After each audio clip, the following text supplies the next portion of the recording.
Welcome to today's gubernatorial debate between the leading Republican candidates for governor, sponsored by Mid-State Chevy, Dutch Miller's Beckley Auto Mall, Little General, Duncan, Glade Springs, the West Virginia Republican Labor Caucus, and Building and Construction Trades of West Virginia. Today's debate is the first debate between the leading four candidates. On the stage is Secretary of State Mac Warner, businessman Chris Miller, former State Delegate Moore Capito, and Attorney General Patrick Morrissey. The moderator is the voice of West Virginia, Hoppy Kercheval. And now we turn things over to Hoppy to get us underway. Now, this is not a traditional debate because it's not going to be 2 minutes, 1 minute. This is more like a forum, and I'm going to ask the questions, and sometimes I'll direct the questions to individuals. Sometimes I'll just ask everybody to answer the same question. We'll have some engagement. I don't want the candidates to ask each other questions, but they can point out differences among them, so we want to compare and contrast. And it's West Virginia. Everybody knows everybody. I know these guys. They know me. We're going to go by first names tonight. So that's all right, I'm sure. I appreciate that. All right, so let's start with this.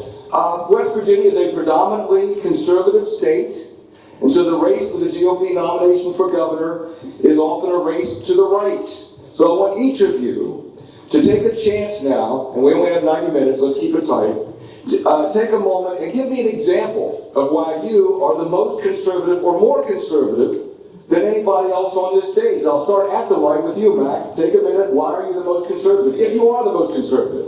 Hoppy, this isn't about being the most conservative. This is about serving the people of West Virginia as their governor, and it spins on experience. So my name is Mac Warner. I'm a military veteran, and I will be the next governor of the state of West Virginia. And I am not for sale. So, as a conservative in West Virginia, everything begins with God. In the beginning, God. When you start with God, then everything else falls in place. So any of the questions comes to you with regard to social agendas and that sort of thing, you're going to hear me answering from a biblical perspective.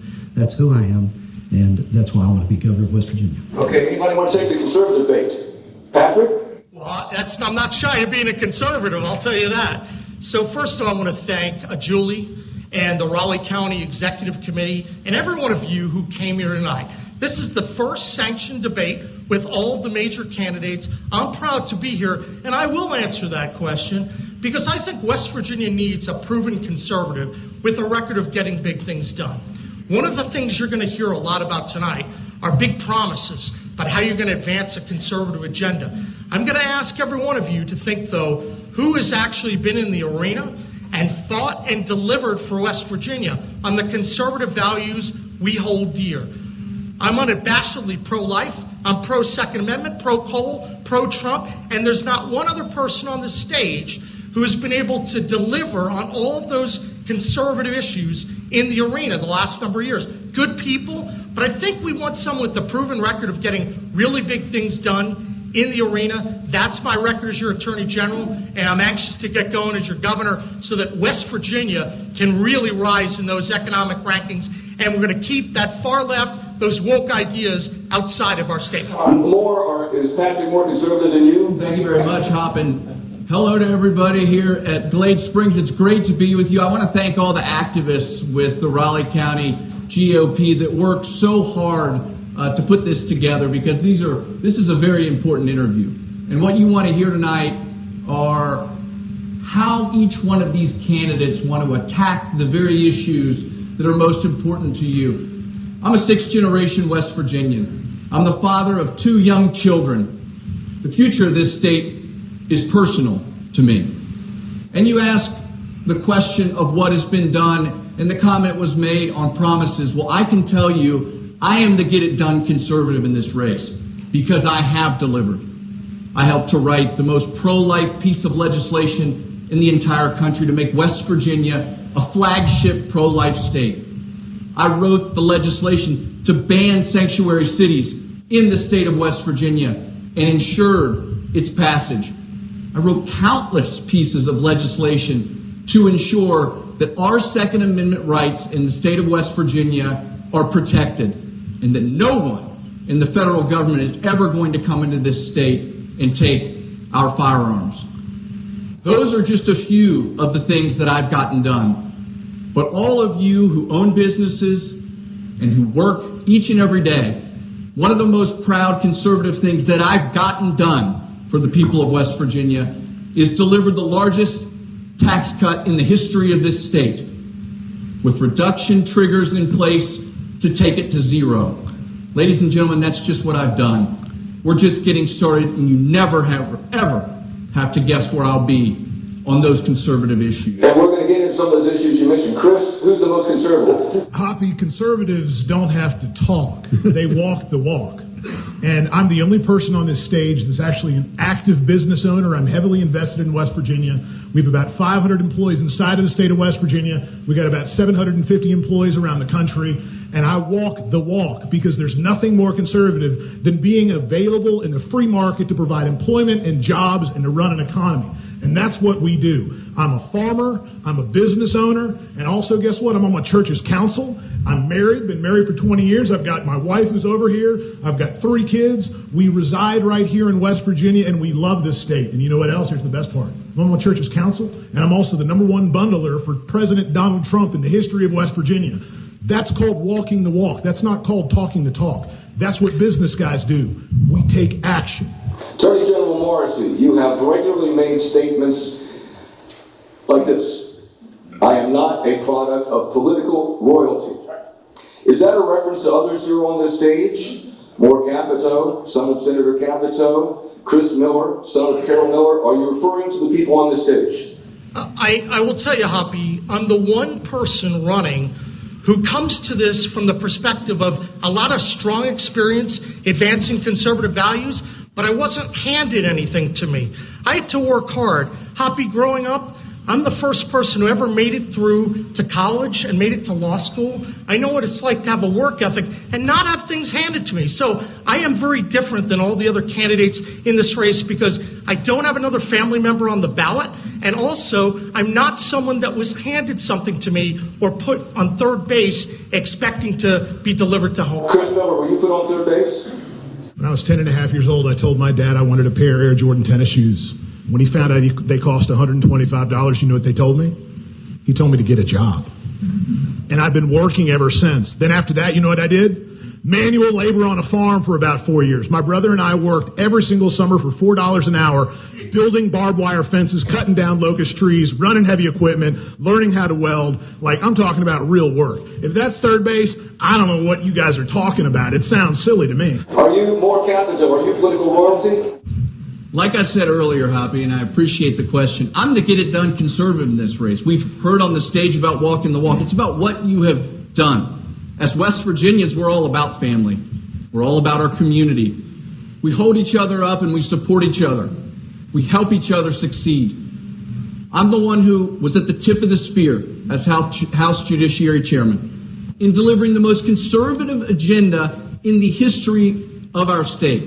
But how did we deliver that agenda? How did we put together the most conservative agenda in the history of this state? We built a team to do it. And that supermajority was something that I was very proud to build in 2020. And once we built it, I was proud to lead it and proud to lead the most conservative agenda this state's ever seen. Patrick, do you think that these two in particular have a distinct advantage because of their name? No, I think that I'm much more like the typical West Virginian because they know what it's like to work and to go every single day to fight for conservative values. I know that I didn't have much money coming up. I wasn't gifted a large business when I became 30 or 40. I had to literally go and work hard. And I think West Virginians are looking for someone who can relate on those values. My dad actually worked for U.S. Steel. My mom worked as a VA nurse. I wouldn't take that back for anything. I'm very pleased to be joined here with my wife, Denise, and with Julia, my daughter, today, because I think family really matters. I learned the most important traits growing up, which is to develop a work ethic. And that's why you see as Attorney General, we work and work and work, and we've delivered on all the big things facing West Virginia. School choice, successful defense at the West Virginia Supreme Court, taking on Biden, who, by the way, people talk about the work they've done.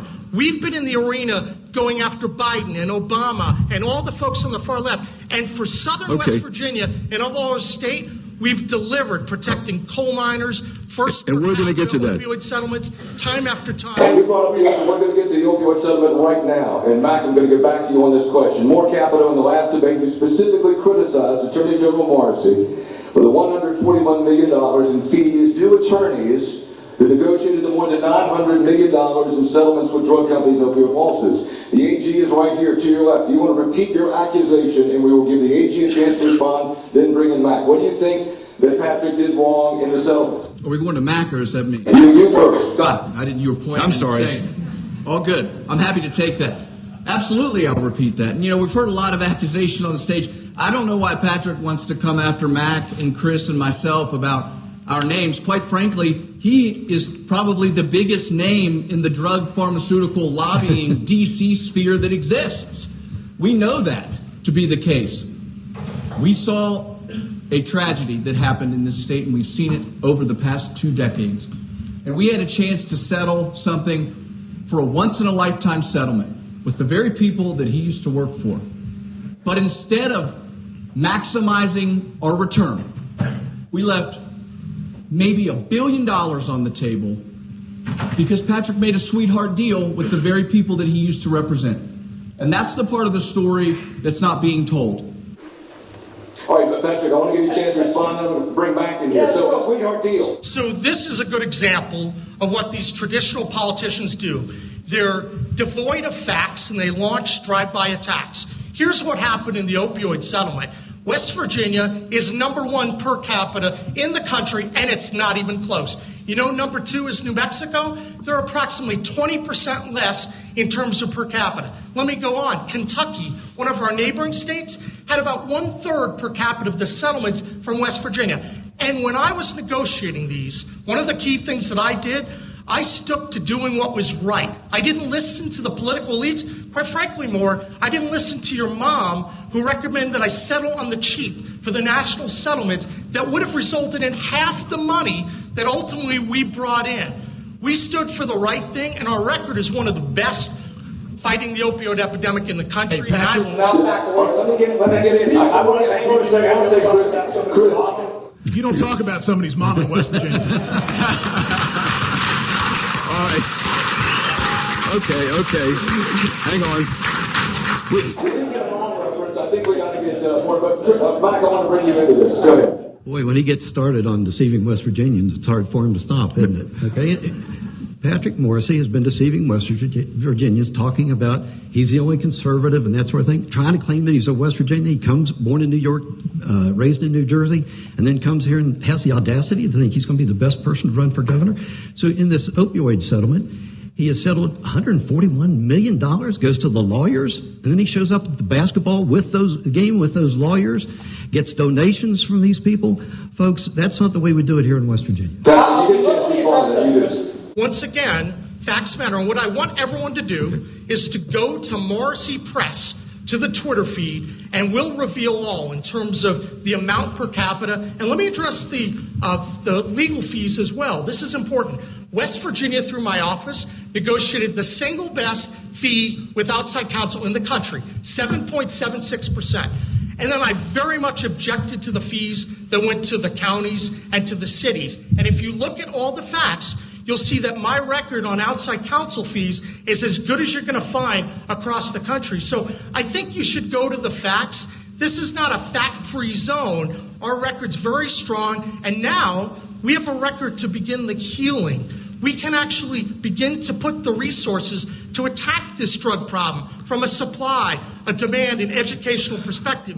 Just hearing the sound bites, you want to have someone that actually has been in the arena, who took on all those companies and won bigger than... Chris, let me bring in you to respond. You know who's really, really bad at negotiating?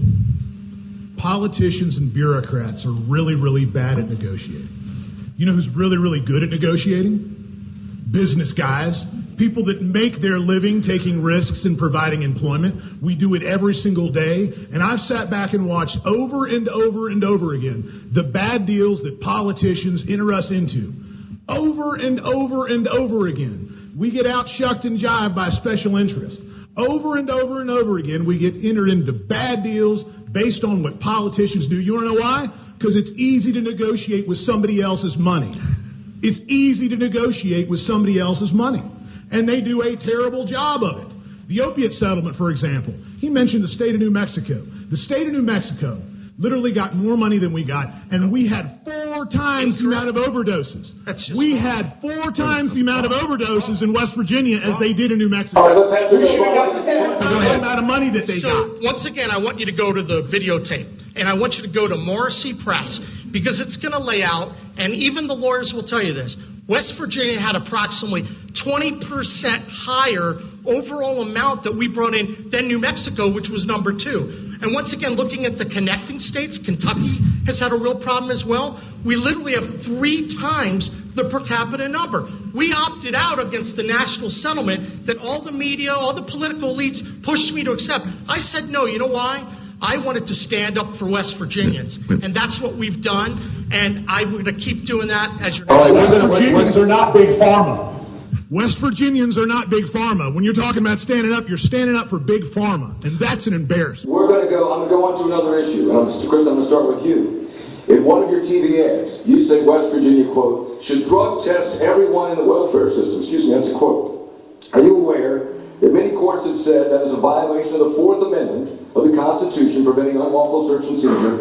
And why do you think it's right for the government to test someone for possible illegal drug use, even if there is no actual suspicion that they are using drugs? Every single person in this room that has a job, every single coal miner around the state, when they go to work, you know what? They're susceptible to drug testing, random drug screening.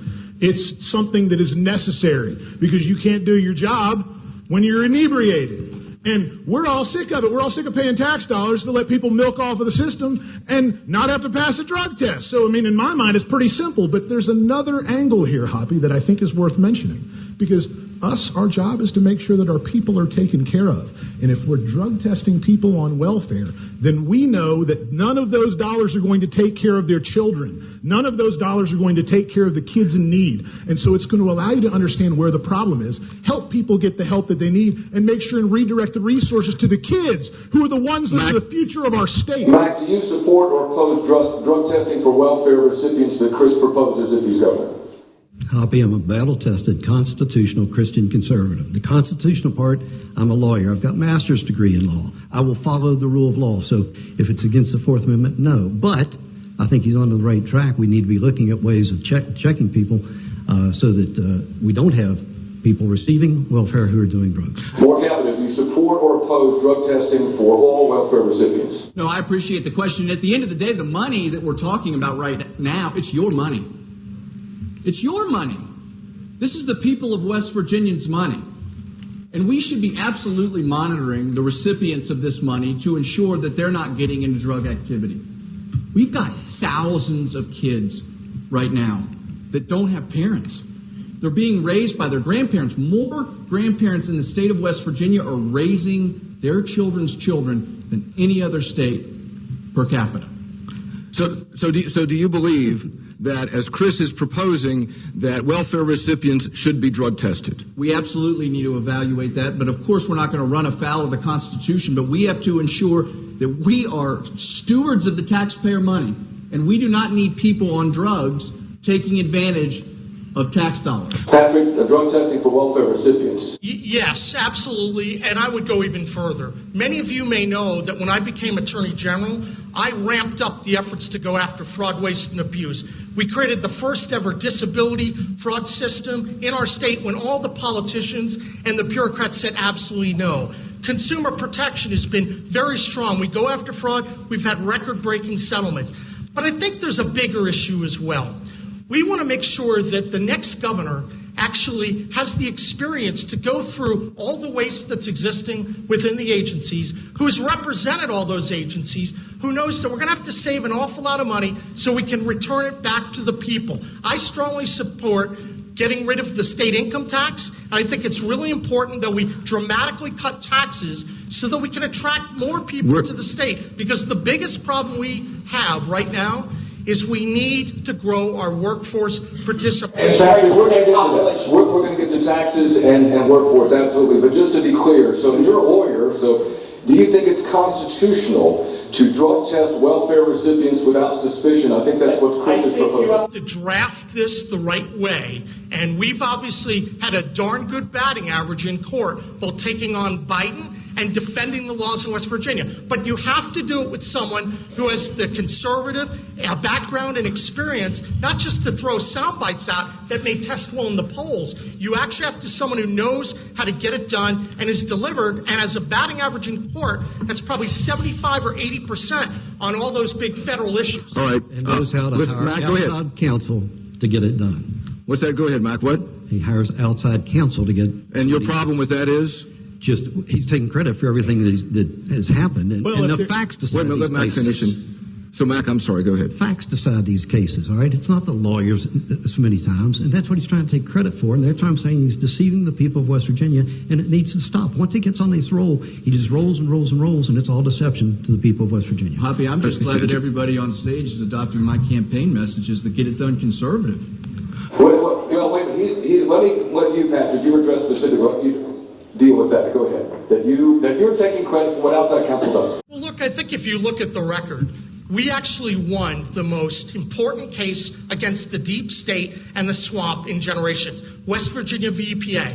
If you're in southern West Virginia, we help protect your coal jobs. People know about that. We went all the way up to the U.S. Supreme Court and took on Obama in 2016. We did the same with Joe Biden. We've been in the arena time after time, and those were our office lawyers doing it. Yes, there could come a once-in-a-generation issue where we work and lawyers reporting to the AG's office help us get a once-in-a-lifetime settlement, number one in the country by far, by over 20% over number two. So I will stand by our strong conservative record of getting really big things done in the Let me go over here, because Matt, Matt, you're chortling over here. What are you chortling about? Go ahead. The amount of time that he just talks and talks and talks. We've got to stop rambling and get to some of these issues. And I want to take issue with Moore Capito's comment that he's a get-it-done guy. Okay, Come on, Moore. That's what a progressive does. They think everything starts and ends with them. That's where history began.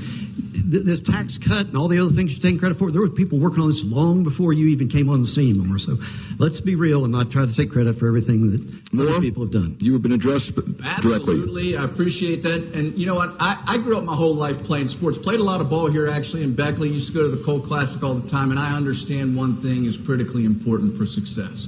In life, business, everywhere. It's building a team. I talked about the team that I built in 2020. I talked about the relationships you build.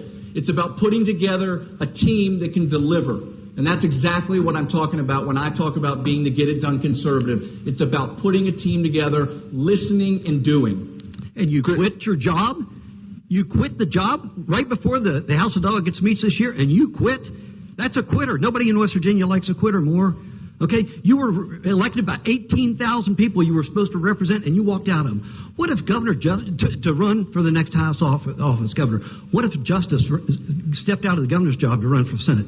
What if Patrick Morrissey stepped out of AG to run for governor? What if I stepped away from Secretary of State? J.B. McCuskey, on and on. We wouldn't have a government.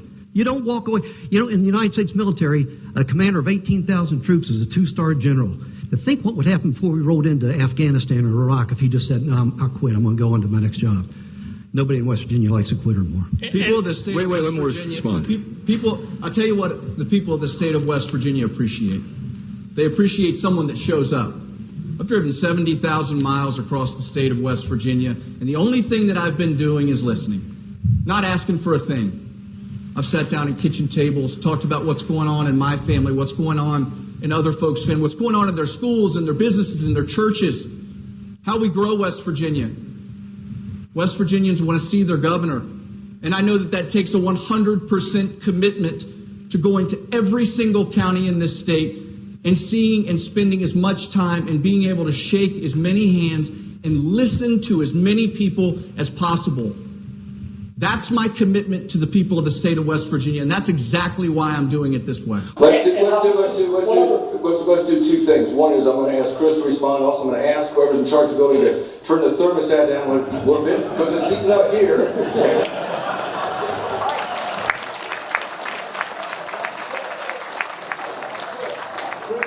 Chris, I'm going to get to another issue. I'm going to give Chris and Pat a chance to respond. So the governor's supposed to be a steward of the tax dollars. right? And I don't know what you guys think, but outsourcing legal work for $500 to $600 an hour to a firm in D.C. is not being a very good steward of our tax dollars. That's the first thing. The second thing, I want to ask everybody here in this audience, are you guys enjoying all of this bickering back and forth, or do you want us to dig into real issues and start talking about the problems the state of West Virginia faces? I have that. We have 90 minutes. Quick response. We got all these much talked about issues. Go ahead. I think what West Virginians really want is to have a proven conservative with a record of going after some of the biggest challenges that our state faces. We know we're going to have some big, terrible challenges. Now we have them with Biden. We have them with the far left coming after our state. They're trying to get rid of our coal jobs. They're going to try to get rid of our natural gas jobs. They're trying to move to electric vehicles, mandatory, 67% by 2032. There's only one person on the stage who's been in the arena fighting against Bloomberg and Obama and Biden and winning time after time after time. West Virginia needs a conservative, a fighter, and a winner. And I think all my opponents are very nice, but their experience doesn't remotely compare in taking on the big challenges that matter. Let's talk about one of the big issues, and that is the economy, okay? West Virginia has seen economic improvement in some areas over the last few years, but much of southern West Virginia has been left out of those gains. For example, in McDowell County, the poverty rate is nearly 30%. It's one of the poorest counties in the country. What can you say? I'll ask each of you, and Chris, I'll start with you.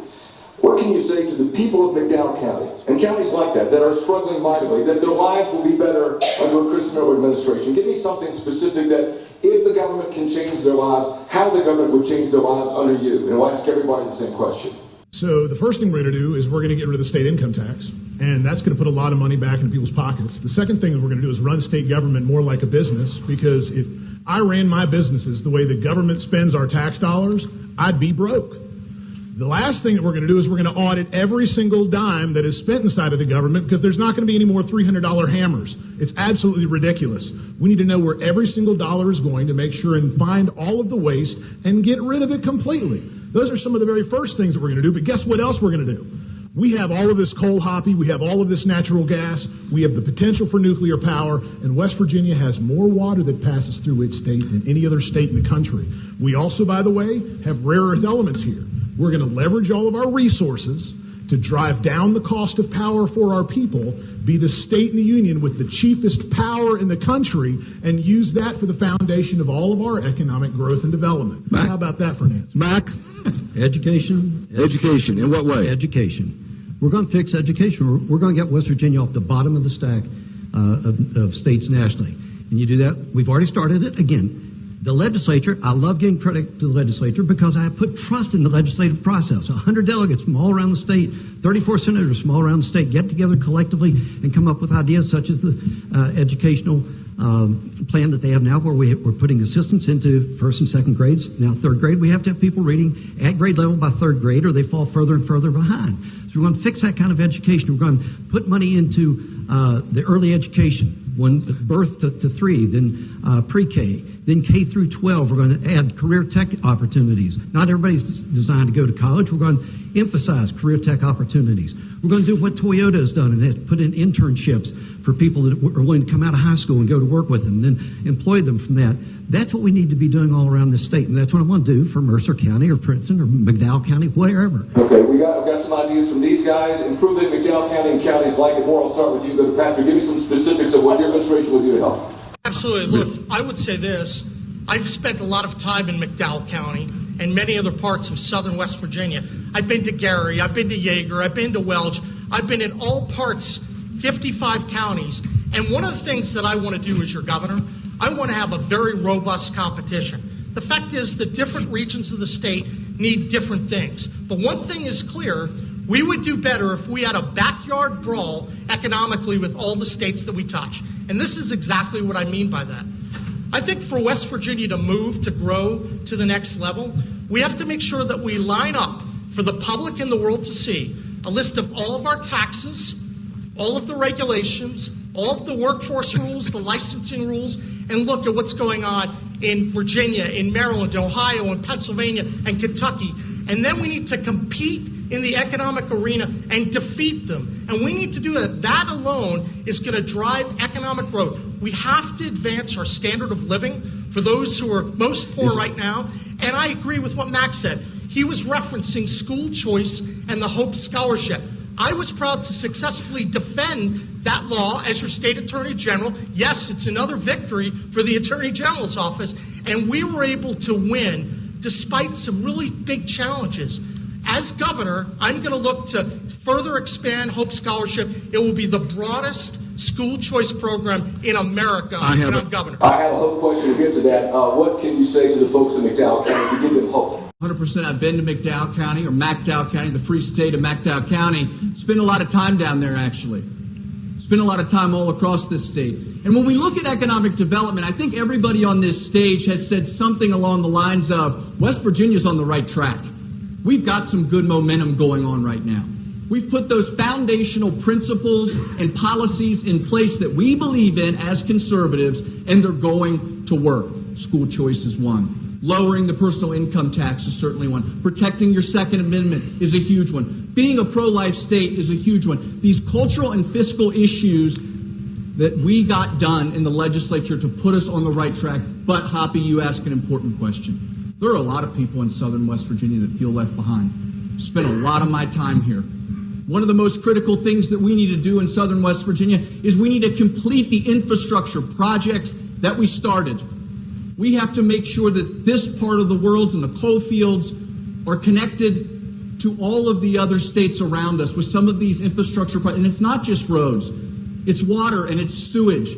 It's connecting to all the communities for broadband so we can keep our young people right here in the state of West Virginia. One of the most important things that we can do as a state is ensure that this drug crisis never happens again. And how do we do that? We back the blue. We claim the banner of having the safest state in the country, and I promise you people will come here in droves. How do we do that? We give our law enforcement the training and the resources that they need.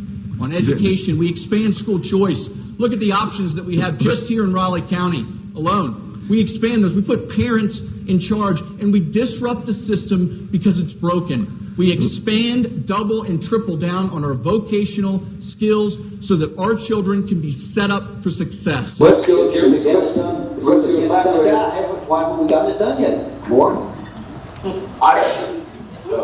Well, yeah, directly ask. Well, I don't want you to ask a specific question of another candidate, but your point, just make your point back and then I'll. The point is he's been in the legislature I don't know how many years, and why aren't we getting these things done if you're going to do so much better as governor? You can answer that. Do you have No, you can answer that. I mean, well, let me move on. Let me go to taxes. I'm happy to address it. Let me go. All right, address it, and we'll go to taxes. When you talk about getting things done, we know that what did we do? We cut 1,000 pieces of red tape in my first few years in the legislature.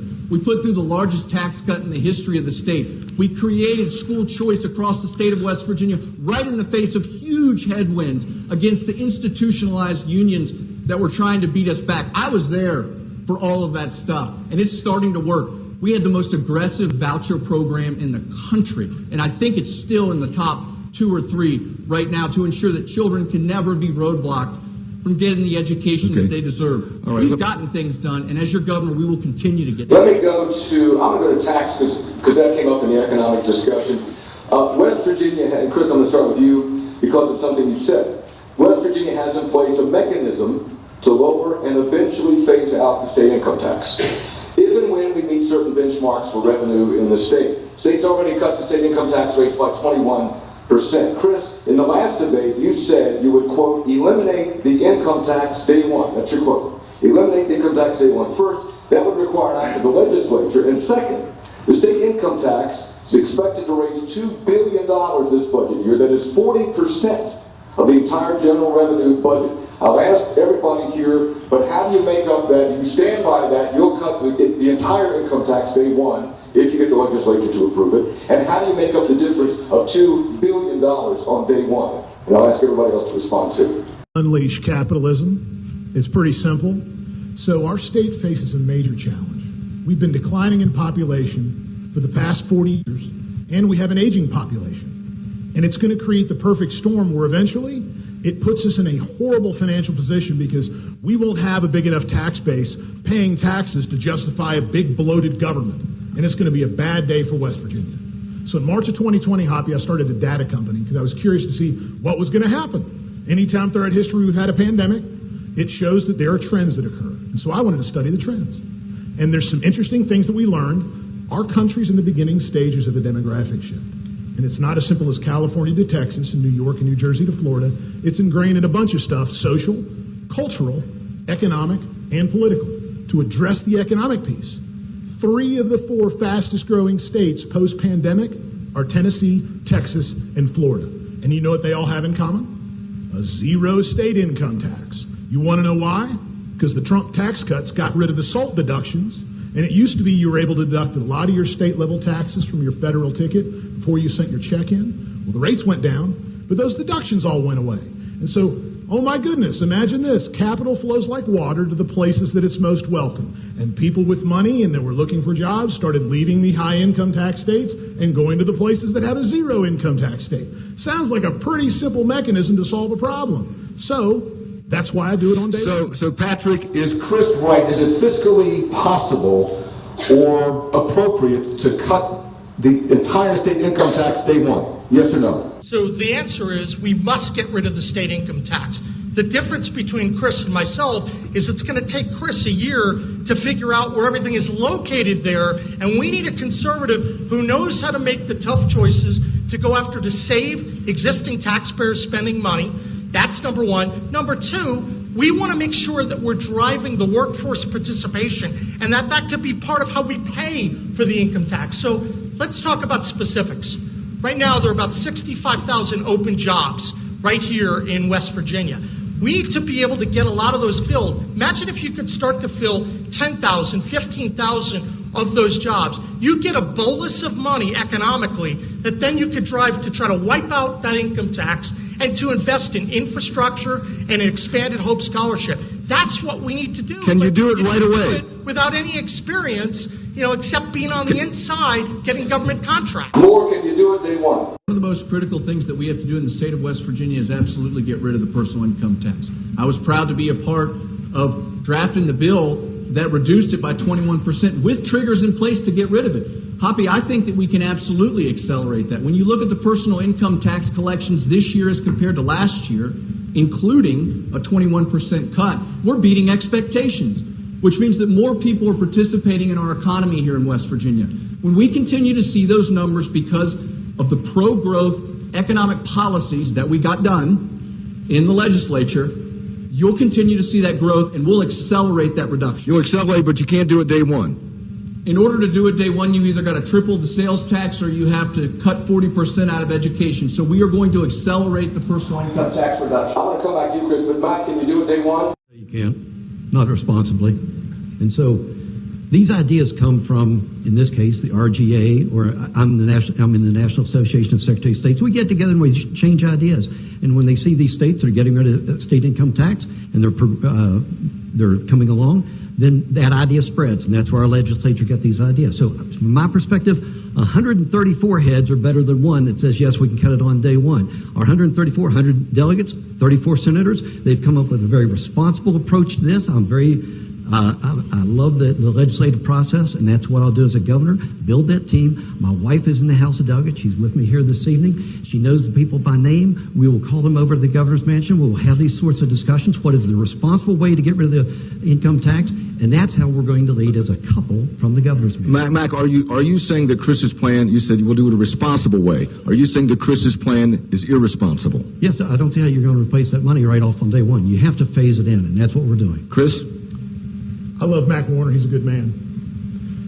With all due respect, when I got involved in our family businesses, we had 2. And through a lot of blood, sweat, and tears and hard work, I was able to turn that into 26 different enterprises.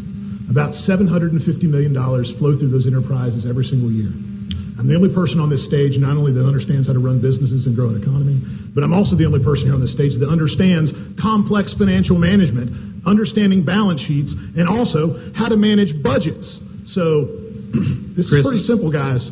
You can do this you have to grow capitalism and unleash capitalism. The amount of people that we would add to the state that would increase our tax base would dramatically offset any of the things that we'd be worried about. I respect you as a businessman, Chris, but you didn't do that on day one, did you?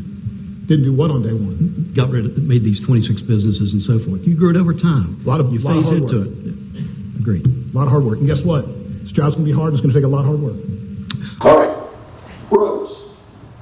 The Justice Administration has voted hundreds of millions of dollars to road work in West Virginia using gas tax revenue, road bonds, federal money, even allocated general revenue money. A record amount of money has been pushed through the pipeline. Yes, I'm sure that you guys, as you travel the state, you hear from West Virginians, they complain legitimately about the condition of the roads. Patrick, what would be your approach to hashtag FTDR, fix the damn roads? What would you do? Absolutely.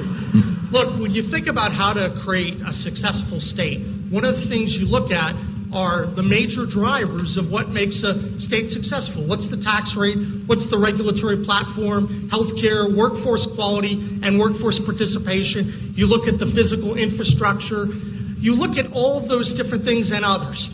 And so one thing that you have to do is you can't do what happened before, where for literally a couple decades, West Virginia didn't invest in the roads. And I think what happened in 2017 was a start, because you saw Governor Justice with his roads program begin that process. I thought that was very positive. But let's be clear, that funding is running out right now. It's actually scheduled to run out earlier than the 10-year bond. So we're going to have to look for additional leverage with public-private partnerships to make sure that we're reinvesting in infrastructure, working with our federal representatives, working with the private sector. And remember, infrastructure isn't just roads and bridges. It's having the high-speed broadband infrastructure that we need. And I do think Chris is right about one important thing. We need to grow our economy and our population very quickly. And that's why I mentioned the 65,000 open jobs. You start to fill those jobs up very quickly. You could have so many resources. You do that at the same time you're going after fraud, waste, and abuse from someone who actually knows where to go after it, not a guy that's going to take a year to figure it out. That's how you have the money you need to have the infrastructure plan and the right tax plan. More hashtag FTDR. 70,000 miles of FTDR actually so far on this campaign, Hoppy, and we've been happy to drive all over, and I've seen a lot of roads throughout the state of West Virginia. But the way that we need to think about infrastructure and roads is how we need to approach our economy generally. We need to be innovative. We need to start skating ahead. As Wayne Gretzky, what did he say? Skate where the puck's going to be, not where the puck is. I was proud to author a pilot bill that we're doing right now in the state of West Virginia. They're not doing it anywhere else, where we're using satellite imagery and LiDAR and artificial intelligence to show us how our roads deteriorate and when they deteriorate. We have to embrace technology and innovation so that we're fixing our roads before they need repaired. We know that that cuts the time and that cuts the cost.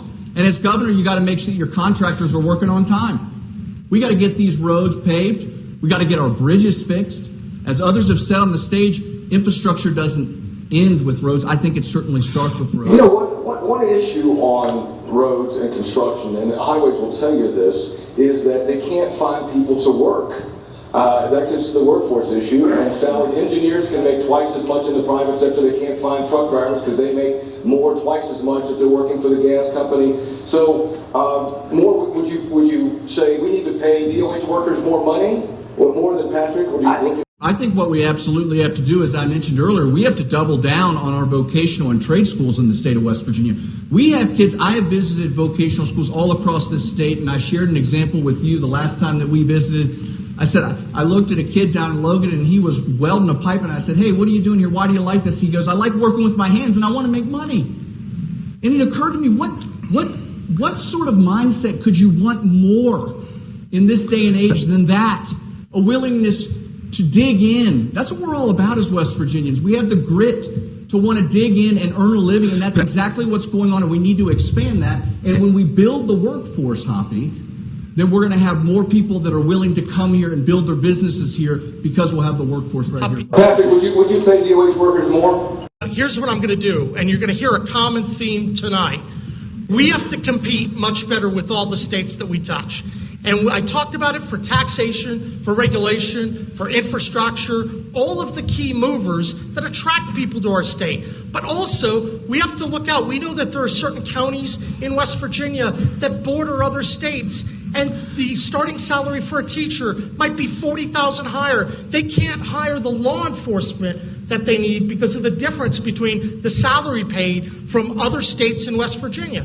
That's why I think what we do is we have the economic fight against all the states that we touch, and we rectify the situation to be able to pay people what we need to do to drive the workforce numbers and quality in our state, not just in the private sector, but you have to do it in government as well. Chris, observation. Politicians say all kinds of words that mean absolutely nothing. So if you want to know the truth about... Are you saying he said absolutely nothing? I said I heard a lot of words that really mean strung together mean absolutely nothing.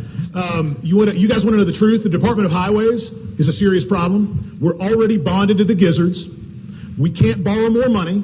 And the road bonds project that we passed, we're only going to be able to finish about 2/3 of that project. You want to know why? From the time that we passed it until now, we have higher interest rates, higher labor costs, and massive amounts of inflation.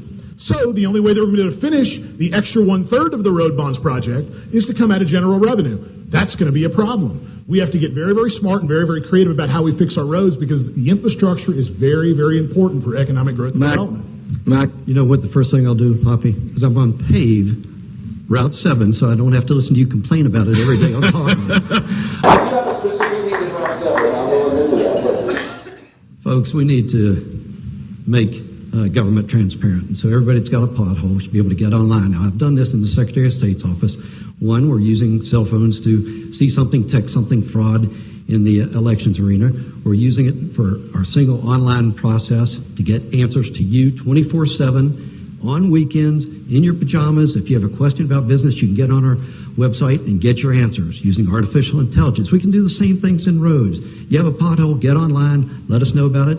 The Department of Highways then gets all this together, has a public hearing like this, puts these up on the board so everybody sees the problems in the state that's come from the citizens. We're the ones driving on those roads. So let's get that out there, put it out in a transparent manner, prioritize it, and then everybody can see. This is the road they're going to pave this month, next month this.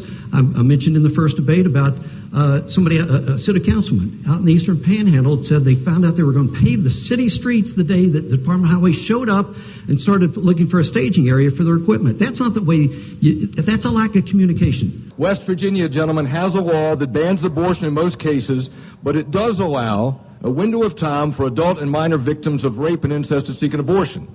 Adults seeking abortions in cases of rape or incest who have up to 8 weeks and must make a police report. Minors who are victims of rape and incest or sexual assault may undergo an abortion within 14 weeks and may either make a report to police or be treated by a licensed professional at a hospital. So these are the limitations currently in West Virginia. Each of you, do you think these exceptions are reasonable? Should West Virginia further restrict abortion or expand abortion rights? Mac, I'll start with you. In the beginning, God.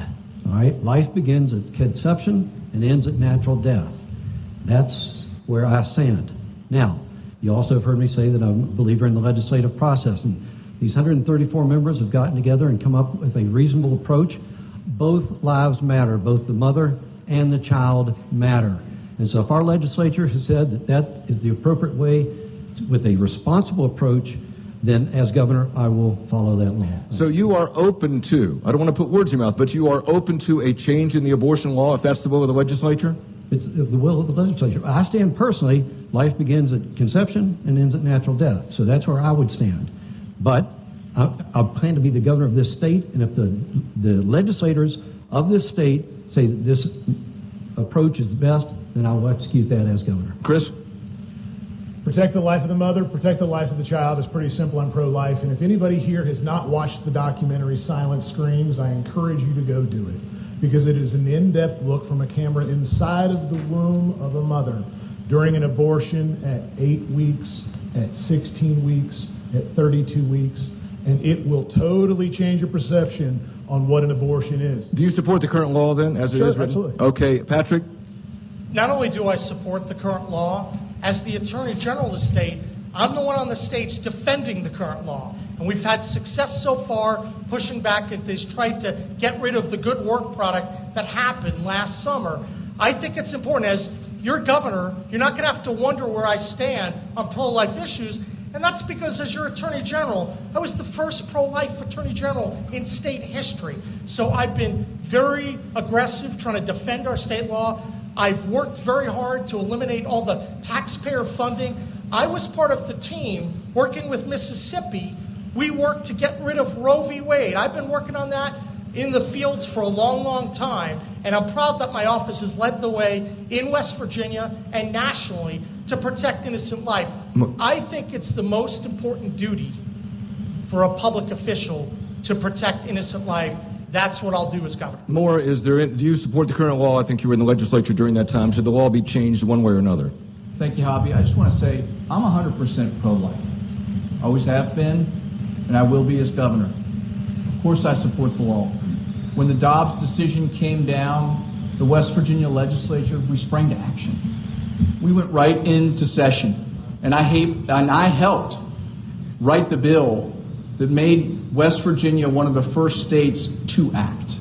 And when we acted, the rest of the world saw how pro-life we are. I was proud to be a part of writing it, and I was proud to vote for it. More, to follow up, a joint resolution has been introduced in the legislature that would put the question of abortion rights to the people, to have a vote like they had in Ohio last year. That's a resolution that's been introduced in the legislature. Would you support or oppose a resolution that would allow the voters of West Virginia to make a decision about the state's position on abortion? The voters of West Virginia, in my view, voted in a supermajority of conservative Republicans to do the work.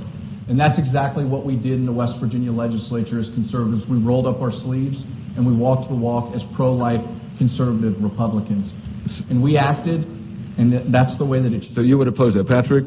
Look, I think that West Virginia has a strong law right now. I'm going to defend that law, and I would work with the legislature to make things even stronger, but not only to protect more innocent life, to think about when babies are born, how we can care for them afterwards. That's something that doesn't get discussed often in the debate, but being pro-life for my whole life, I think it's really important.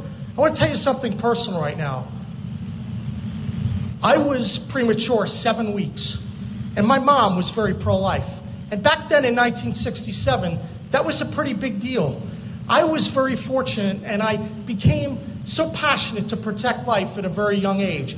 I want to work to make sure we're protecting and defending this existing law, and that we're also helping babies after they're born. Would either of you, I want to go to this side now, would either of you support a law which is being considered in some places, and Chris, let's start with you, that would prevent women from leaving West Virginia to seek an abortion? Because since Roe versus Wade was overturned and states like West Virginia have basically outlawed abortion, women are traveling to other states. Would you be in favor of a law that would criminalize or make it illegal for women to leave the state to get an abortion? Interstate commerce laws would not allow that to happen. So you'd be against that. Mac, any response to that? I think that would be some government overreach. All right. During the pandemic, Chris, the governor and leading state health officials repeatedly encouraged West Virginians to get vaccinated against COVID. And I guess I'm asking you to violate HIPAA rules here, but did you get vaccinated? Do you agree or disagree with the vast majority of health professionals, the governor, the state COVID czar, who said vaccines lowered the risk of getting really sick from COVID? Well, like lots of other decisions that I've made in my life, I listen to my wife. Smart man. They've been really good decisions, by the way. And when this whole scamdemic started, my wife started reading, and guess what? My family's not vaccinated because of my wife. And, all right, okay. And I watched our government shut down businesses, ruin lives, and spread a bunch of propaganda on what turned out to be an absolute scam of a virus that was made in a lab in China that then got out all over the place. We could have done a lot better when it came to stopping the spread of that thing, and in particular, realizing that now with a vaccine that had no clinical trials, that was jammed down all of our throats, that we were all told we had to take, has led to nothing but health complications for the youth, health complications for elderly people, myocarditis, the list goes on and on and on. And guess what else? These brilliant attorneys then protected Big Pharma so we can't go back after them and get some sort of just compensation for the complications that occurred. Mac? Folks, I come at it from a slightly different perspective. On one of my deployments, I had to get a series of 23 shots. GI stands for government issue. I was in the military for a long time, and when the military said, get your shots, I got the shots, or you didn't go on the deployment. So I came at this from a slightly different perspective. When everybody in the Capitol was being told to go get your shots, if you were the one person that didn't, and then COVID spread throughout the Capitol, what was going to look like. So mine was leading by example, and I got the shot. Now, did I want to? No. Do I regret it? To some degree. My daughter got the shot. She was breastfeeding at the time. The very next day, her breast milk turned green. That told me an awful lot, and we haven't gotten any shots in the family since then. But her job relied upon it, too. She was in the military. She did what the military told her. So I come up from a different perspective. I think everybody should make that determination themselves. It shouldn't be up to the government to tell you whether to stick something in your body or not. But again, simply because I was in the military, I followed orders, and that's the perspective I keep. Moore, you were in the Capitol when the governor was holding briefings every day, was encouraging people to get shots. Dr. Clay Marsh, the respected head of WVU Medicine, was encouraging people to get shots. Did you get your shot, if I may ask? And do you think that the state handled this correctly? At the end of the day, this was a once-in-a-lifetime thing that occurred, and it was an absolute tragedy. And yes, I was down there. And what we always have to make sure that we're respecting, and something that I think that, quite frankly, is at the very core of who we are in West Virginia, is that we want freedom. We want freedom to be able to make our own decisions. And for goodness sakes, we should be able to have the freedom to make the decisions for our children and the health care that they receive. That's critically important, and I can tell you that as a father. Speaking of what happened during COVID-19, my son was 2 years old. He was in preschool. He was trying to learn how to talk, and he had to do it through a mask. That's unbelievable. That should never, ever, ever happen again to any of our children. And as governor, I will ensure that it never. So Governor Justice and Clay Marsh and the National Guard, so they were wrong. Is that what you're saying? I'm saying that we need to ensure that our children are in the classroom and that we always respect the freedoms and rights of every single West Virginia. Patrick? Absolutely. So of all the people on the stage, I've been most active fighting against the COVID mandates. And let me go through that for you. First, when the Biden administration came out and they tried to have a healthcare mandate, an employer mandate, a government contractor mandate, mandates galore, West Virginia, we worked with a lot of the other states and we challenged all of those mandates, and we won every single case against the Biden administration except one, the healthcare mandate at the U.S. Supreme Court. We lost 5-4. Then you go in state. I spoke out. I was the only one on this stage and practicing in state to say there shall be no state-based mandate for the COVID vaccine, period. And as a result of the work we did, it didn't happen. On a personal level, I'm a believer that this is a decision that's left to the individual to make the best choice for himself or herself, because mandates are the opposite of freedom. And I didn't take the shot. I know that I've had some concern with some of my family members who had some real issues with allergies. But I will tell you this, it's a personal decision for you to make. We shouldn't have all these mandates for COVID. And as governor, you're going to see me fighting mandates. A couple of bills have been proposed this legislative session that would reinstate the death penalty in West Virginia. Mac, do you support or oppose the state executing certain offenders? Hoppy, I've been a prosecutor and a defense counsel, and I've faced these types of decisions. Our legislature, if it decides to implement a death penalty, I think it's for the express purpose of deterring crime. And if you look at what happened to one of our state troopers here recently, I think anybody in this room would probably agree that if anybody deserves the death penalty, it might be that person. So I'm not opposed to the legislature passing that law, and if they do, I will fully enforce it. It's not something that I personally would go after simply because of the previous position that I've taken with regards to God and life. But having been in the military, I've seen many situations where it was absolutely appropriate to hang somebody, Saddam Hussein, those kinds of individuals. So I'm not totally opposed to it. So, and there's a follow-up to this, and I'll get to each of you on this, is that Senate President Craig Blair, and I think he went to the floor just maybe today or yesterday to speak to this, he wants the death penalty for producers and distributors of fentanyl. Producers and distributors of fentanyl. And I think that's the prime example of a deterrent. Passing the law, he doesn't expect anyone to be put to death for it. It would be a surprise. However, folks, I've lost people in my office, their family members, due to fentanyl and overdose and so forth. And so I'm sympathetic to somebody who wants to pass a law for the death penalty for fentanyl. We've got to do something to fix that, and it's part of the problem, or part of the solution here in West Virginia. Chris? I think we got to add something to Craig Blair's list, and that's pedophiles. I think pedophiles should be executed. I think that's pretty simple. They provide zero benefit to society, and they do nothing but harm. Fentanyl producers, if you're manufacturing fentanyl, by the way, absolutely. And guess what? Guys, if we're being honest, we're at war with China. We've been at war with China for the past 6 to 8 years. War in the 21st century just looks different. And this is the exact reason why we need border security, because right now, the pharmacists or the people in China are producing the chemicals to make fentanyl, shipping it over to the drug cartels in Mexico. They're putting together the fentanyl and shipping it across our border and or through sea routes. And that's the primary reason why we need to have border security, too. Patrick, death penalty, pro or con? I've been always very open to the death penalty.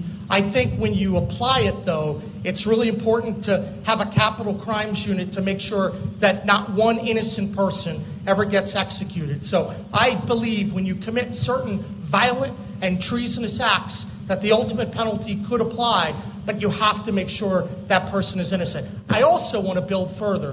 The fentanyl epidemic, I will tell you, that's ravaging our state. And it's a real issue because those ingredients coming in, flooding across the border, through the ports of entry, between the ports of entry, West Virginia's next governor is going to have to be very aggressive. Death penalty? And lead the charge, right? To make fentanyl a weapon of mass destruction and be the toughest ever on the fentanyl dealers and build a surge for law enforcement to make sure that we can deal with the challenges that our state faces. Number one fentanyl death overdose rate in the nation. We need to change that. Would you sign a bill to put to death large-scale distributors and producers of fentanyl? I'm very open to that if you can make sure that you're proving intent and that you have the right capital crimes unit to make sure that no innocent person gets convicted. More. Well, there was just a case in West Virginia that happened, I believe, just this week where there was fentanyl that was discovered by some of these criminal people that are coming across our border, and it was enough to kill every single person in that county. Hoppy, you gave an example earlier about what exactly is going on here. Traffickers and producers, that is mass murder. These people are coming into our community and committing murder. And we need to treat it that way. I've been very, very crystal clear that I think that anybody that's pushing fentanyl on the streets in West Virginia needs to spend the rest of their life in prison. I've said that because I think that is one of the greatest deterrents that we could ever provide. But not the death penalty? If the legislature were to come to me and it becomes clear that that's more of a deterrent, we'll absolutely talk about that. This is a crisis that is killing us in West Virginia, and it's cyclical. We need to ensure that the people that are pushing this poison on our streets and on our children never, ever see the light of day, because they're just going to come right back into it. And we absolutely have to shut the border. That's why in West Virginia I was very proud to author the legislation to ban sanctuary cities, because that's never going to happen on my watch right here in West Virginia. The education, and I'm kind of running through things here as time gets short. The shortage of certified teachers in our public schools, about 1,500 this year. A recent survey found that teacher pay, one of the biggest issues for teachers. Governor Justice has proposed an across-the-board 5% pay raise on average for teachers. Lawmakers are debating that right now. If elected, would you commit to, in your first budget, Patrick, would you commit to another pay raise for teachers? There's one proposal to raise the base level of teacher pay to $44,000 at an entry level to try to get more teachers in the profession. Where do you stand on raising teacher pay even more than it's being raised now? Well, Hoppy, I think it's a great question. And this goes back to having a philosophy of how you're going to solve problems and the experience of knowing what to do. You may remember at the beginning of the debate, I said we're going to have an old-fashioned economic comparison with all the states that we touch. And I talked about taxes and regulation and healthcare and infrastructure, but I also talked about personnel and making sure that we can compete with every state that we touch. You know what that means? That means being able to attract the best teachers and pay them what they need. So I am very open to paying people what they need, especially when you're doing that comparison with all the states that we touch. But you're not going to do it just by saying yes or no. You're going to have someone that audits every department, that knows where the bodies are buried, and could go in and be that proven conservative to make the tough decisions to save precious. Would you in your first address propose a pay raise for teachers? I'd be very open to supporting it. What I told you I want to do is I want to look and do a comparison of every state that we touch in order to not just put an amount out there. You have to compete against Virginia and Pennsylvania. Everyone else here is going to give you the slap political answer. They're the core politicians. I'm talking about making this about data and to looking at this issue so that we can actually attract and keep enough teachers. Moore, what do you say? Well, I mean, first of all, Patrick, you've been a political operative since the Cold War, so I don't know about the name calling here. But as far as education is concerned, you know, this is all about walking the walk. I've voted to increase our teachers' pay in West Virginia more than once, and I think we absolutely need to do it again. If the budget absolutely allows it, we have to continue to recruit teachers to the state of West Virginia. It's absolutely critical to our children's future. The most pressing moral and economic issue facing West Virginia right now is the education of our children, and we need well-paid teachers that can do their job. You're in the legislature up until just recently. You know what the budget is. So do you think there'll be enough money there for if you got elected to propose a pay raise for teachers your first year? I would absolutely love to propose a pay raise for teachers my first year. Chris? So we have to grow our economy and we have to grow our population. In order to do that, we have to keep people here, which means that we have to have a fantastic education system. And right now, we're not rated very highly. We're virtually last. So think about this for a minute. We're in the top 18 in the country in dollars spent per student. Top 18. Yet we don't have the results to show for it. We're going to pay teachers more because we absolutely positively have to. There is a teacher shortage nationally. And so for us to keep the people here, we have to make sure and have a great education system, which means we have to have great teachers. Here's what we do. Our education system is bloated. We have this big, fat, bloated system of all these 55 boards of education, these 55 layers of administrations, and it soaks up all the money. And the money doesn't flow into the classroom where it belongs to do two things: pay our teachers more, and also make sure the resources flow to us, the taxpayer, because we should be looked at as the customer. And the government's job is to make sure that the taxpayer, who is also a shareholder in the state, has all of the resources that they need for education. So would you propose... Absolutely. It's very easy. Would you propose consolidating some of the 55 counties? I would not do that, no. But I would consolidate a lot of the wasted bloat and administrative Where do you think that bureaucracy. is? I mean, how much do you think is there? There's a bunch. Mac? There's a bunch.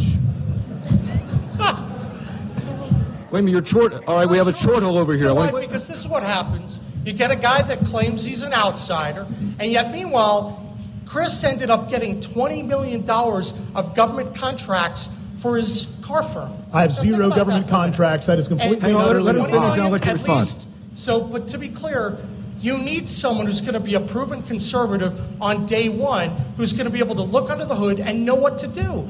You know, the reason why we won all these big cases, taking on Biden and Obama and fighting and winning the Hope Scholarship, the school choice case, the reason why I think we're going to win in the Trump case coming up on Thursday night, where West Virginia is the lead amicus brief along with Indiana to try to keep them in the ballot, is because we have a team that knows what they're doing and we put a good team together. You need to trust a person who has the experience and the record of fighting in the arena and getting big things done, not just There's a specific allegation to you, Chris. I want to let you respond. I have zero government contracts. Zero. That was an absolute patented lie. Over $20 million. Have you not? Can you look I have them in the zero eye? government contracts. Have you looked? Do you not get over $20 million since 2016? Please. I don't even know what you're talking about. You said I have government contracts. I have zero government contracts. No. You have received, This is a good question. Have you received over $20 million for your car company since 2016 from West Virginia state government? And I know the answer is yes. This is your opportunity. You said I have $20 million in government contracts. I have 0 government contracts. All right, hang on. Chris, did you get the I want to address one more thing. Yeah, okay, go ahead. Wait, hang on a second. We need less politicians and bureaucrats and attorneys running things. We need more business people running things. We saw what happened when we elected President Trump. We created one of the greatest economies in history. We started breaking up bureaucracies and doing good things. We need less politicians. Mac, we need less bureaucrats. We need less attorneys. Mac, you wanted to jump in here. Business guys involved running stuff because we know how to make things happen. Mac? Have you all noticed how long it took to answer a yes/no question from these other three? Poppy, yes, I will propose a pay increase. We've got to have our teachers competitive. The one thing, check and balance our legislator. I respect Eric Tarr, and he will keep it straight for not going too far too fast. Okay, the Republican Party Executive Committee recently voted to restrict the primary election only to Republican voters. You may have heard about that, and excluding non-affiliated voters beginning in 2026. Originally, the Resolutions Committee pushed for closing the primary this year. Patrick, you supported that move and lobbied for the immediate change. Why? Look, I believe that you should respect the process. The state committee went through a process. Ultimately, there was a decision to close the primary in 2026. I'm not on the state committee, but I respect the hard work that went into that to extend it out to 2026. One thing I have been concerned about, I worry when different people are trying to recruit liberal Democrats to vote in Republican primaries, to go unaffiliated and then vote in the Republican primary. I stand with President Trump because President Trump has expressed concern about what's happening across the country when you have these liberal Democrats cross over. If you're going to have a party, it helps to have some membership privileges, and that's why I've stood with President Trump different than everyone else on the stage. So you wanted to close it this year, though? That's what you, I mean, I understand you respect what the committee did, but you wanted to close it this year. I don't have a vote in the process. I know, but you want to work with whatever process is out there. And let me be clear. If you're an independent and if you're a Republican, you should get behind our team because you want a proven conservative. A lot of good independents that I think are supportive. Did you support closing the primary this year, or are you okay with the decision to close it in 2026? In 2024, President Trump has the opportunity to shatter the vote total that's ever been seen in this state. And I think we should absolutely want him to do that. And I think we should let every single West Virginian have the opportunity to be able to vote for him. I don't know what independent or unaffiliated voters are like in New Jersey or any of these other places, but unaffiliated voters in the state of West Virginia are conservative Trump voters. And I know that because I've talked to a lot of them just as recently as in Grant County last week. And here's the deal. Patrick tried to rig this election in the middle of it to try to prevent hundreds of thousands of voters in the state of West Virginia the opportunity to vote for Donald Trump because he thought it would help himself. But you know who we knew it was going to hurt? We knew it was going to hurt Donald Trump. And I wonder why. Because his entire campaign is being funded by Never Trump Inc. mafia out of D.C. And the question and the answer that we all really want to know is, why won't he tell them to stop attacking President Trump? So this is a great opportunity to talk about politicians speak. Who was the first candidate on the stage to endorse President Trump? That was me. Right now, we've been working to help President Trump not only win in terms of the efforts to take him off the ballot, but we've been working with this campaign over the last year to try to make sure that President Trump has that opportunity to be president again. Everyone knows I've been with President Trump from the very beginning. In fact, it took Moore 161 days after I endorsed, after Moore did a poll suggesting that his political career would be over if he didn't vote for Trump, come out and endorse him. That's not the kind of leadership we need. I've been with President Trump. I've worked with him. I'm proud that I was endorsed in past races by President Trump, and I am working very hard to make sure that President Trump knows there will be a strong conservative ally in West Virginia behind the America First agenda. Mac, did you? Who let Joe Manchin on the stage up here? Talking on both sides? Come on. Wait. How can you be for How can you be for Trump and accept $10 million? That's $1 million from an anti-Trump organization. But one thing that I want to say, I can say that I've been with Trump from the very beginning, and my actions speak louder than words. Mac, why haven't you actually endorsed President Trump? The only one on the stage, that's disqualified. All right, hang on. Mac, go ahead, and then we'll get to Chris. Because I am the Secretary of State. I'm the Chief Elections Officer for the state. I didn't even endorse my wife when she ran for the House of Delegates. I have to keep above the fray and be ready to handle any challenges that come up. That's why I have not endorsed anybody in this race. Chris? Mac, I'd hate to be a part of that conversation. Yeah. This is the primary example of the difference between business people and politicians. Business people walk the walk, they don't talk the talk. And I'm the #1 bundler for Donald Trump in the history of West Virginia because I believe in actions. As a business guy, I take action. We put together more money for him to help make sure and secure his reelection than anybody else ever in the history of West Virginia. Guys, believe it or not, we're at time, and I got a lot more questions, and you guys have a lot more to say. But what we're going to do is, before we have dinner, is that each of the candidates gets 2 minutes to make a closing comment, and I'll time you roughly. So they did draw prior to us starting, and Mac, you're first. 2 minutes to give a closing, please. My name is Mac Warner. I'm a United States military veteran, and I am not for sale. This race has come down to a two-person race. No respectful Republican in West Virginia is going to vote for an out-of-stater that comes in as an opportunist and takes anti-Trump money to the tune of $10 million to run for governor. No self-respecting Republican is going to vote for a person whose campaign consultant is Larry Puccio. Larry Puccio has been Joe Manchin's right-hand man for decades. Then he was the chairman, catch this, of the Democrat Party in West Virginia, and now he is a consultant on Mark Capito's campaign. That makes it down to a two-person race right here. One is a respected businessman, and the other is a military veteran who knows how to run large organizations. I'm going to close with a little tribute. This morning, Toby Keith died at the age of 62, reminding all of us, time waits for no one. I'm an American soldier. Beside my brothers and my sisters, I will stand always, when liberty is at jeopardy, I will always do what's right.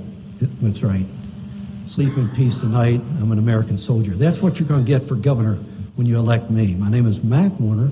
I'm a military veteran, and with your support, I will be the next governor of West Virginia, and I'm not for sale. And I'm going to close by challenging each of you tonight to watch the Toby Keith video of American Soldier and try to keep a dry eye. When you look at the fence and that wife holding her daughter and her son at her feet, and the husband is walking onto a plane because the wolf has growled at the door and he's going to answer that call. And he salutes his family, and his son returns that salute. You try to keep a dry eye. That woman is right there, my wife, Debbie Warner, and that's what she's been doing for me with decades, with our children. You're going to have a wonderful First Lady, and that's why I asked for your vote. Thank you for your time this evening. Thank you, Mac. Chris? Like President Trump, I'm a business guy. I'm not a politician. And if you think about what the role of governor is, he's the CEO of the state. And his job is to solve problems and also report to the taxpayers, who technically speaking should be looked at as shareholders. And our state, we've got some problems. Right now, our #1 export is not our coal or our natural gas. Our #1 export is our kids. We also have this good old boy system that's been running our state for far too long, and we got to break that sucker up. And lastly, we're about dead last in every single measurable category, from economy to education to the number of grandparents raising grandkids. The good news is there's a solution. We have to create an economy that thrives. We have to run state government more like a business, and we have to audit every single dime the government spends. We also have to get lobbying outside of the governor's administration. We need to make sure that no lobbying and no special interest at all is connected whatsoever to the governor's administration. Lastly, we need to kick wokeism out of our school systems. It's a mind virus, and we need to get rid of it. We need to make sure that we are raising strong, able-bodied men and women who aren't victims but go out and become productive members of a workforce. Ladies and gentlemen, if you think about the history of our state, we've been extracted for way too long. They've taken our coal and they've taken our natural gas, and we don't have a lot to show for it. But if you think about the history of our state, we are capable of doing incredible things. Our people mined the coal that built the steel that led to a victory in World War I. And we mined the coal that built the steel that led to a victory in World War II. And we mined the coal that led to the cheap energy and the greatest capitalistic expansion in human history. We did that. And guess what else? We have what everybody else around the world needs. We have what everybody else around the country needs. The ability to produce massive amounts of energy. Now, it would be the honor of my lifetime, aside from marrying my wife, to be chosen as the next governor of the great state of West by God, Virginia. And I will tell you what, if we do this together, not only can West Virginia take its place in the emerging 21st century economy, but we also can write the greatest comeback story in the history of our country. But we have to do it together. Thanks, Chris. Thank you. More? Okay. Thank you very much, Hoppy. And I want to thank the Raleigh County GOP and all the activists again here for being here tonight. This is a critical part of what I think is probably the biggest interview that any of us will have in a really critical one at a really critical time. As I mentioned, I'm a sixth-generation West Virginia. I got two kids, 8 and 6 years old. And I want to go back and tuck them in tonight. And one of the biggest reasons that I'm running is probably similar to a lot of the reason that you're here right now, is because you want your children to have the opportunity to stay and raise their children in the state of West Virginia. I'm a West Virginian for West Virginia, It's the way I've always been. We have a rare moment in time in this state, a rare moment to do incredible things. We've put West Virginia on a path to prosperity. And as the Get It Done conservative in this race, we have enacted not only economic and fiscal policy that has put us in a prime position, we have protected the very values and culture that make people want to come to West Virginia. I'm a listener and I'm a doer. We have to claim the banner of having the safest communities in the country. We need world-class education, and something we didn't talk about, but something that's going to separate West Virginia from everybody else is that energy. We're going to blow the socks off of every competitor around us, and we're going to lead this country's return to energy independence. And when we do, opportunity will follow. Our people will see bigger paychecks, and West Virginia will become a 21st century hub for opportunity. I'm asking for your trust, and I'm asking for your vote. Thank you. Thank you. More? Patrick? I want to start by thanking everyone who came here tonight and all the folks who organized this in the Raleigh County Executive Committee. I'm hopeful that you have now had an opportunity to review who really is most qualified to serve as your West Virginia governor. If you're looking for a proven conservative who isn't just talking the talk, but actually has delivered time after time for West Virginia, then I would ask for your vote. If you're looking for someone who has always had Trump's back, not only on Thursday when it comes to the case at the U.S. Supreme Court, but time after time, I've worked with this president. I've advanced America First policies. We need a governor who's going to be able to work collaboratively with our next president. We need someone who's going to be able to step up and continue the fight against the far left, woke, crazy ideas that are coming into our state. I mentioned some of them earlier in terms of electric vehicles. Keep in mind, we went all the way up to the U.S. Supreme Court and we won. We knocked back Biden and his big Green New Deal. We stopped the Biden Waters United States rule. We successfully defended the Hope Scholarship. During my tenure as governor, you're going to know that we're going to drive workforce participation through the roof. We're going to advance educational attainment by having the broadest school choice policy in America. And then you're also going to know that you're going to have your West Virginia conservative values maintained. Every race, we've been endorsed by pro-life groups, by pro-Second Amendment groups. I'm currently endorsed by the Coal Association, by the West Virginia Sheriff's Association. We need someone who doesn't just put rhetoric out all the time. You need someone who delivers time after time. And I'll cap it at this. We need someone who's going to make sure that you're looking out for the less fortunate among us. I spent years fighting for West Virginia to get #1 per capita in the country in terms of the drug settlements. We need to make sure that money is utilized the right way, and then we can address our workforce problems. Thank you. And then truly, West Virginia will reach her potential. Thank you. Thank you. God Let's give a bless. round of applause to all our candidates.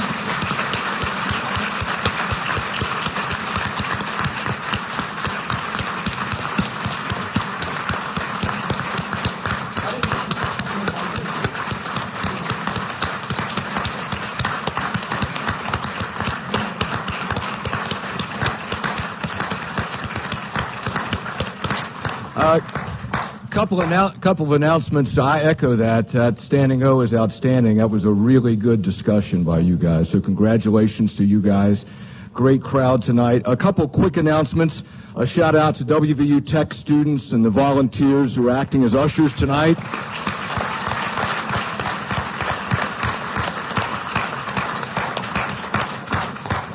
Thank you again to our sponsors, the resort at Glade Springs and Elmer. I don't know if Elmer's in here. Elmer did a great job. Hey, Elmer, good job. WOAY TV, Dudding Commercial, Midstate Chevy, Duncan, West Virginia Building and Construction Trades, West Virginia Republican Labor Caucus, Dutch Miller, Beckley Auto Mall. Also, again, I've done a number of these. This one was really well organized. Julie Kaminsky, nice job, Julie. Well done. Today's debate was sponsored by Midstate Chevy, Dutch Miller's Beckley Auto Mall, Little General, Duncan, Glade Springs, the West Virginia Republican Labor Caucus, and Building and Construction Trades of West Virginia. From all of us here at WOAY, thank you for making us your home for state and local election coverage.